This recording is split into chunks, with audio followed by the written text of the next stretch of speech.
Assalamualaikum warahmatullahi wabarakatuh. Kami dari kelompok 13 akan menjelaskan tentang bab 13, yaitu evaluasi pembelajaran keterampilan bahasa Jepang. Jadi di bab ini kita akan menjelaskan apa itu sih evaluasi dan apa cara-caranya untuk melakukan evaluasi. Sebelum ke bagian tersebut, kita harus tahu dulu apa itu evaluasi. Di sini ada dua definisi evaluasi, yaitu dari Purwanto dan Norman I. Gronlund.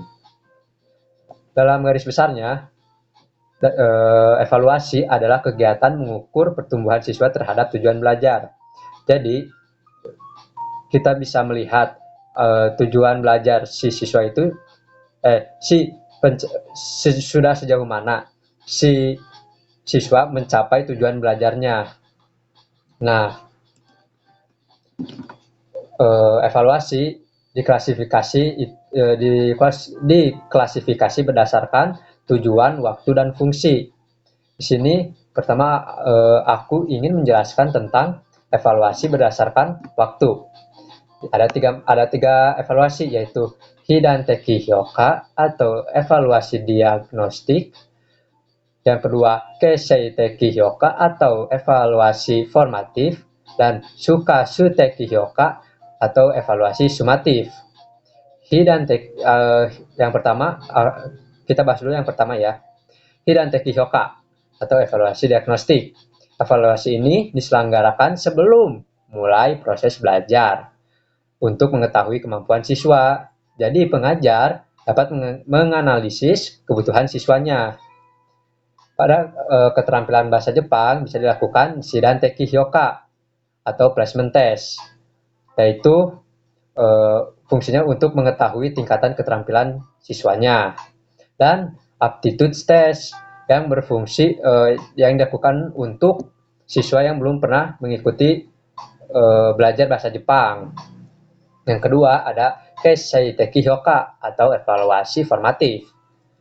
Evaluasi ini merupakan evaluasi terhadap pencapaian sasaran belajar mengajar dengan tujuan meningkatkan kegiatan pembelajaran. Evaluasi ini dilakukan saat proses belajar mengajar. Dilakukannya dengan contohnya tes. Evaluasi ini akan membentuk feedback yang menunjukkan kekurangan dari proses mengajar bagi pengajar dan bagian mana yang kurang dikuasai oleh siswanya. Yang ketiga ada Shuka-shuteki Hyoka atau evaluasi sumatif. Evaluasi ini merupakan evaluasi sampai mana sasaran pembelajaran telah dicapai. Evaluasi ini dilakukan di akhir jangka waktu yang telah ditentukan. Tentunya seperti UAS dan UTS. Jadi dengan adanya UAS dan UTS, kita bisa tahu kalau si siswa itu sudah sejauh apa sih si kepemahaman mereka terhadap materinya. Nah, selanjutnya adalah evaluasi berdasarkan standar, yaitu kayak seperti di slide sebelumnya, yaitu fungsi dan tujuan. Jadi ada 3 macam untuk evaluasi ini. Ada Zettai-teki Hyoka atau evaluasi mutlak, Shutai-teki Hyoka atau evaluasi relatif, dan Kojinai Hyoka atau evaluasi individual. Zettai-teki Hyoka atau evaluasi mutlak yaitu evaluasi yang menunjukkan tingkat ketercapaian sasaran pembelajaran. Hal ini dapat ditunjukkan dengan kelulusan dan menunjukkan tingkatan tercapainya sasaran secara bertingkat dengan menggunakan nilai. Contohnya nilai A, B, C atau 0 sampai 100. Dengan adanya gambaran dari huruf atau angka tersebut, kita bisa nilai gitu. Si siswa sudah bagaimana pahamnya mereka terhadap materi. Selanjutnya, Shutai-kei Hyoka atau evaluasi relatif, yaitu evaluasi yang menunjukkan posisi siswa di dalam kelompoknya. Hal ini ditunjukkan dengan urut Tan evaluasi bertingkat atau nilai deviasi. Yang ketiga ada Kojinai Hyoka atau evaluasi individu, yaitu evaluasi yang membandingkan nilai siswa dengan keistimewaan lain siswa tersebut. Seperti membandingkan nilai siswa sebelumnya dan nilai dia yang sekarang gitu. Mungkin dari saya segitu saja dan akan dilanjut teman saya. Terima kasih. Jadi sekarang di sini bagianku di sini aku bakal jelasin ada cara-cara evaluasinya. Nah, cara-cara evaluasi itu apa sih? Di sini tuh kalian tahu kan kalau evaluasi itu sering dilakukan dengan cara tes atau ujian gitu. Namun tes bukanlah satu-satunya cara yang dapat dilakukan guru untuk mengevaluasi program pembelajaran secara komprehensif. Itu ada cara-cara lain yang dapat dilakukan untuk mengadakan evaluasi yang perlu dipertimbangkan dengan baik oleh guru. Nah, itu gimana tuh ya? Kalau menurut Mima Kiyoko 2002 134 100 sampai 136 menunjukkan beberapa cara evaluasi yang dapat dilaksanakan di dalam bidang pembelajaran keterampilan berbahasa Jepang. Nah, itu ada apa aja? Yaitu yang pertama di sini ada tes atau kuis ya. Itu adalah cara yang paling umum dalam mengevaluasi gitu. Nah, di dalam evaluasi ini tuh biasanya diselenggarakan tes tertulis. Kalau di Jepang tuh Chokai juga ya, Chokai juga bisa gitu, menyimak gitu kan. Terus tes lisan dan sebagainya gitu, baik secara terpisah atau satu persatu gitu. Digabung juga bisa gitu. Di dalam evaluasi formatif biasa itu diselenggarakan tes tertulis dengan materi per bab yang ada pada buku pelajaran yang dipakai. Tes kecil itu biasanya kayak ya si kuis ini ya, si kuis ini tuh tes kecilnya gitu. Misalnya kalau setiap ada pertemuan itu diadakan kuis itu kayak Sotesto atau apa gitu itu termasuk tes kuis juga gitu. Jadi ya itu adalah salah satu cara untuk mengevaluasi gitu. Lalu yang kedua ada tugas gitu. Sebagai bahan evaluasi formatif itu hasil pengerjaan soal-soal latihan, karangan, pengerjaan tas, kayak tas membaca atau menyimak dan sebagainya yang dibuat pembelajar sebagai hasil pekerjaan rumah atau hasil pekerjaan yang dilakukan dalam kegiatan belajar di dalam kelas itu dapat dijadikan objek oleh gurunya untuk mengadakan evaluasi gitu. Oleh karena itu semuanya itu dapat merefleksikan hasil kegiatan belajar sehari-hari gitu. Kayak ngasih feedback gitulah istilahnya gitu. Nah, lalu yang ketiga itu ada Hapyo ya. Hapyo itu presentasi guys. Jadi di Hapyo ini itu adalah semacam apa ya? Akhir dari suatu program pembelajaran yang bisa menjadi objek evaluasi gitu. Lalu para siswa itu mempresentasikan hasilnya itu baik secara individual maupun secara kelompok gitu. Pada lembaga-lembaga tertentu ada juga yang mengganti presentasi akhir ini dengan tes akhir gitu. Jadi bisa diganti ya, guys. Ya nggak selalu harus pakai presentasi akhir. Di dalam kegiatan presentasi ini juga dapat dilakukan bermacam-macam cara seperti presentasi karya ilmiah, demonstrasi, penjelasan sebuah hasil karya, dan sebagainya. Ungkapan-ungkapan kebahasaan pada isi dan pada saat presentasi atau cara-cara menyimpulkannya itu akan menjadi objek evaluasi gitu. Jadi dari cara mereka mempresentasikannya gitu, materi yang mereka sampaikan dari situ tuh ketahuan gitu. Ini untuk nomor 4 ini agak panjang sih ya. Di sini ada partisipasi, interview, catatan pengamatan dan kehadiran. Jadi cara ini tuh untuk mengetahui semangat belajar siswa, mencari informasi dan kemampuan yang telah diperoleh oleh mereka gitu si pelajarnya itu ya. Jadi untuk partisipasi ini tuh bisa menjadi sumber acuan gitu untuk mengetahui tentang tingkat pemahaman atau motivasi pembelajar gitu ya gitu. Partisipasi itu kayak apa ya aktif di kelas gitu. Jadi minat mereka gitu apa ya itu ketahuan juga. Terus untuk interviewnya itu berfungsi supaya guru dan pembelajar itu memonitor program pembelajaran. Misalnya interview yang diselenggarakan untuk memperoleh berbagai macam informasi yang memusatkan pada kebutuhan pembelajar pada waktu evaluasi diagnostik. Lalu sini ada catatan pengamatan juga gitu. Dengan mengamati keadaan pembelajar dalam kegiatan pembelajaran, maka dapat diperoleh sejumlah informasi, misalnya tentang pengetahuan atau kemampuan yang sudah diperoleh pembelajar gitu. Terus keadaan psikologis pembelajar dan sebagainya gitu. Itu ada kehadiran gitu. Kehadiran pembelajar itu tentunya penting sekali ya untuk apa ya, untuk perkembangan mereka dan juga evaluasi gitu. Jadi kenapa sih kehadiran itu penting? Jadi kehadiran itu apa ya, semacam patokan gitu buat para siswanya hadir di pembelajaran gitu. Mereka kan mau belajar nih, berarti mereka harus hadir gitu kan. Kalau nggak hadir ya mereka nggak akan paham gitu sama si materinya karena mereka sendiri nggak hadir gitu, mereka nggak akan nyimak gitu. Jadi ya untuk kehadiran ini penting ya. Misalnya kehadirannya itu harus ada berapa gitu, minimal berapa kali lah itu adalah salah satu faktor yang harus dipertimbangkan juga gitu. Oh ya, sama satu lagi ada evaluasi mandiri oleh pembelajar gitu. Jadi evaluasi ini tuh apa ya? Evaluasi itu gak harus selalu dari guru ke siswa itu sendiri, tapi siswa itu sendiri itu pembelajar itu sendiri itu mereka bisa mengevaluasi diri mereka sendiri gitu. Jadi para pembelajar itu gak cuma belajar dari guru, mereka nggak cuma dievaluasi dari guru, tapi ketika mereka belajar mandiri di situ tuh mereka bisa tahu kekurangan mereka sendiri itu di mana.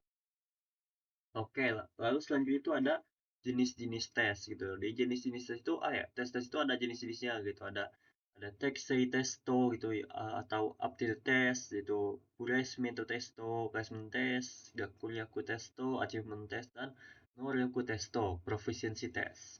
Jadi kita bakal bahas dulu si Textei testo. Textei testo itu apa sih? Kalau menurut Ishida 1999 16 itu Textei testo itu adalah tes yang bertujuan untuk mengukur ada atau tidaknya bakat terhadap pelajaran bahasa asing untuk mengukur bakat dalam bidang apa yang dimiliki oleh pembelajar gitu. Mengenai si bakat ini itu apa ya, belum ada teori yang pasti, tapi biasanya itu dibagi jadi beberapa kemampuan seperti memahami bunyi bunyi suara gitu, terus memahami komposisi kata atau kalimat, menganalisis bunyi kata dan kalimat secara fungsional gitu. Lalu yang kedua ini ada si placement test ini ya, si Puresimento Testo ini.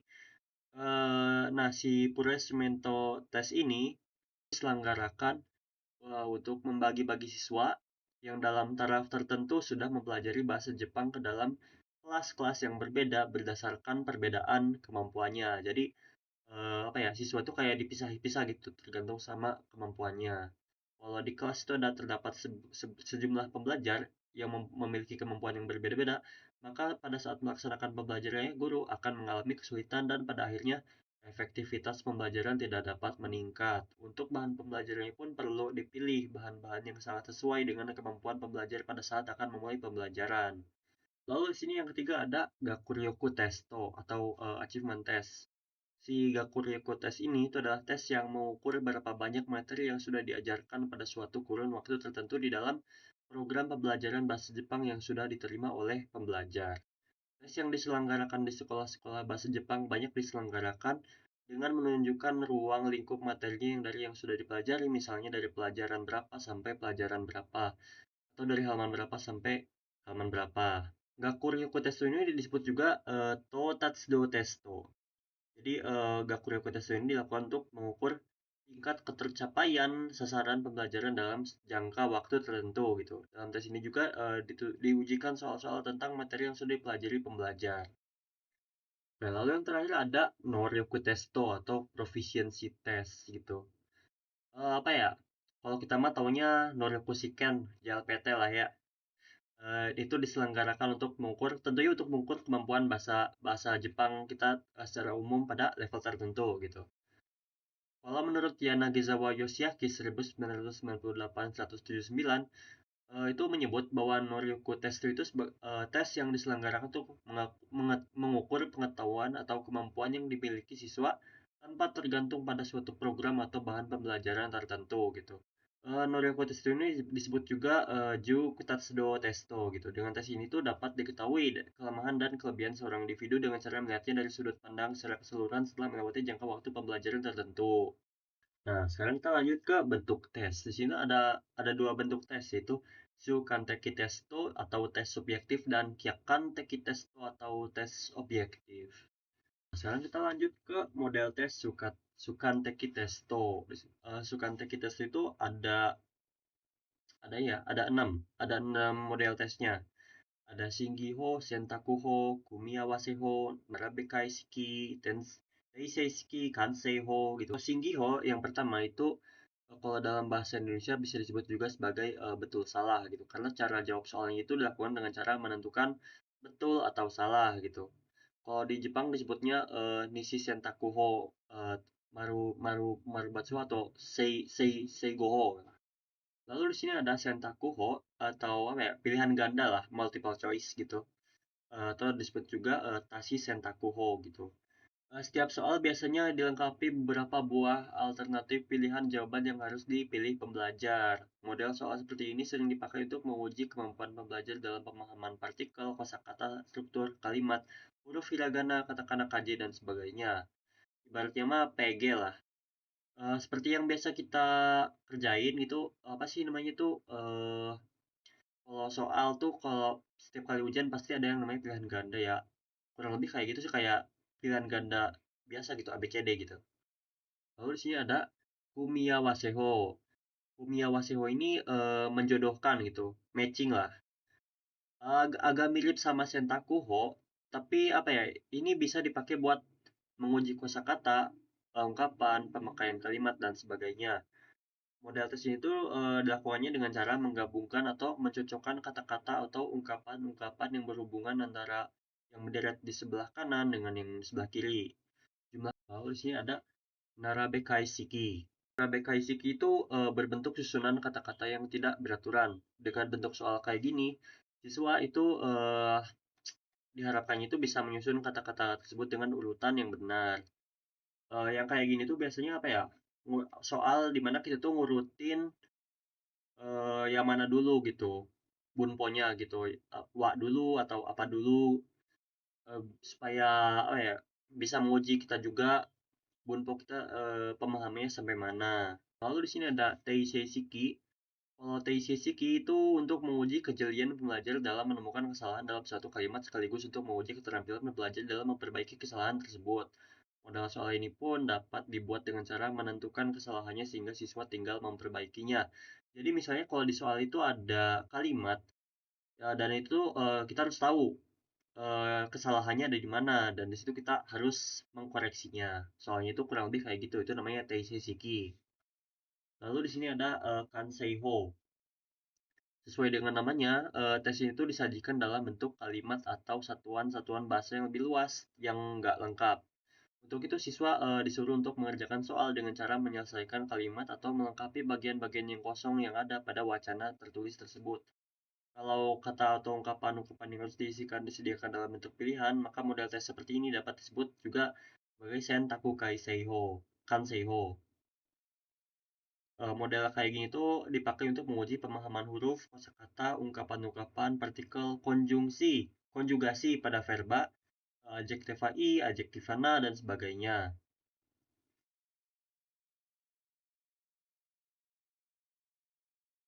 Jadi kalau untuk Kanseho ini misalnya ada soal yang bonponya itu gak lengkap, kita disuruh melengkapi si bonpo itu dengan kalimat yang paling cocok. Kurang lebih kayak gitu. Lalu di sini ada model tes Kyakan Teki Testo. Ada 4 ya, ada Kakitori atau menulis, Sakubun atau mengarang, Tanbun Sukuri yaitu membuat kalimat pendek, dan Kaiwa berbicara atau percakapan. Sesuai dengan namanya, si Tanbun Sukuri itu tujuannya untuk menguji keterampilan pembelajar dalam membuat kalimat-kalimat pendek, terutama dalam pemahaman kosakata, struktur kalimat, huruf Jepang, dan sebagainya.